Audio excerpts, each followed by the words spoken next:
Oh, hi! My name is Anza, I'm from Norway, and for the last couple of months I have been doing my master thesis here at Lund University, LTH, at the biomedical engineering facility. My main object was to create a prototype that can measure the knee joint angle on children with cerebral palsy. CP is a disorder of movement that affects coordination by the lack of muscle control, which originates from the brain. Stiff muscles, weak muscles, tremors, and seizures are examples of symptoms in children with CP. In Sweden, there are approximately 200 children born every year with CP, and in Norway, there are 120 children. CP patients have knee joint disorders such as stiff knee gait and flexion and extension deformities. Physicians use a goniometer to measure and evaluate the knee joint angle in children with CP.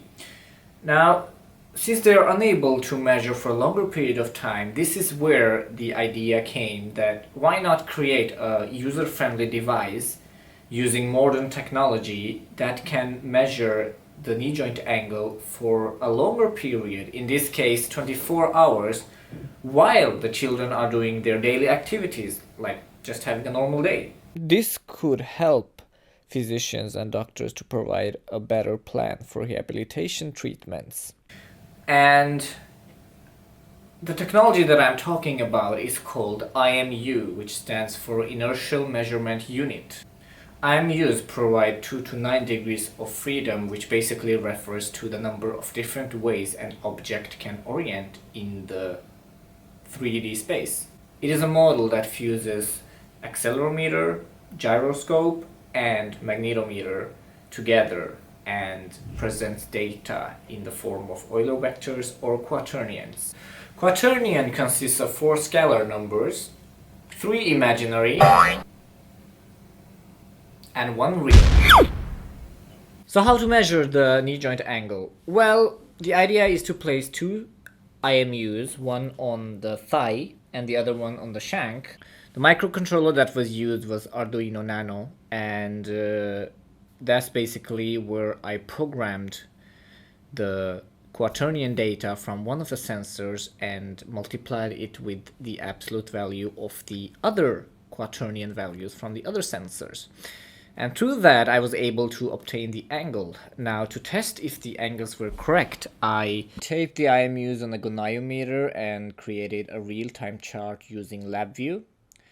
Now, humans have a maximum flexion angle somewhere between 120 to 150 degrees and the full extension around 5 to 10 degrees. The IMUs can measure in a range between 1 to 180 degrees.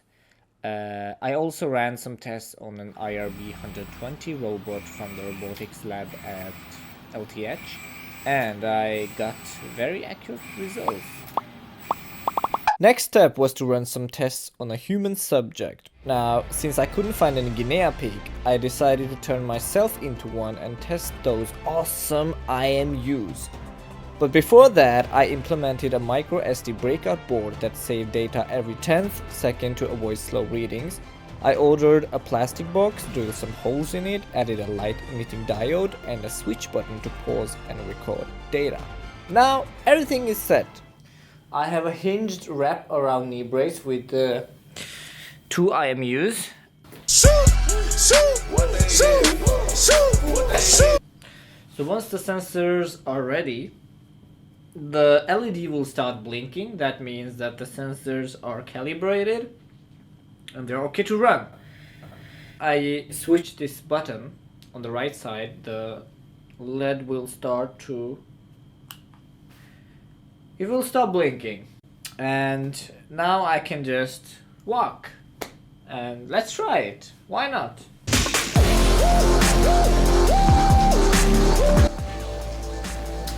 Now, if I want to take a break, I can just switch this button.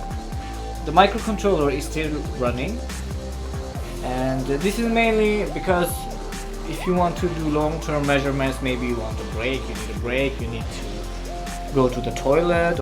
In case you power it off and then turn it off, then you have to recalibrate the IMU.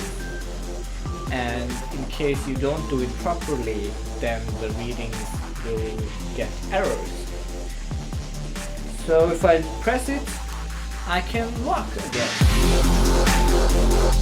Ouch! In the beginning, my outdoor walking tests were very accurate without any drifting errors. However, once I started walking outdoors for longer periods with continuous movements, the data started to get drifting errors since the auto-calibration of the sensors could not keep up with the non-linear movements. The drifting errors were occurring from magnetometer and gyroscope. Magnetometer provides support to reduce drift from gyroscope, however, it can be easily disturbed from other magnetic materials. I tried putting magnetometer into sleep mode using only gyro and accelerometer. This, however, caused the gyro to get off-calibrated after some time, mainly due to sharp movements, tilts, or vibrations when walking. After running tests for several weeks without any success, I ordered another sensor BNO080. This is said to handle motion tracking in far better way than BNO050. According to Bosch, this is specifically made for drones or VR that needs a lot of motion. Due to my deadline, I was only able to test two of its main functions: rotational vector mode that uses 9 degrees of freedom and game rotation vector with 6 degrees of freedom, meaning without magnetometer. I was able to get far better results than BNO050. However, it also had drifting errors if I turned off the magnetometer, but gave very accurate results when it was used in 9 degrees of freedom, unlike BNO050. So what is my conclusion? Can IMUs be used for longer measurements of knee joint angle? The conclusion is that it's hard to draw any conclusion. Wait, did that even make any sense? Step 1 is to always calibrate them before doing the measurements. The second thing that you need to remember is in what kind of environment are you doing your measurements. If it's a place which doesn't have any magnetic disturbances, then you should definitely go for the 9 degrees of freedom mode with magnetometer. However, if it's a place where there are a lot of magnetic disturbances, then you should try the 6 degrees of freedom, meaning gyroscope and accelerometer. I couldn't fully test BNO080 sensor. It definitely has potential. It is definitely better than BNO050.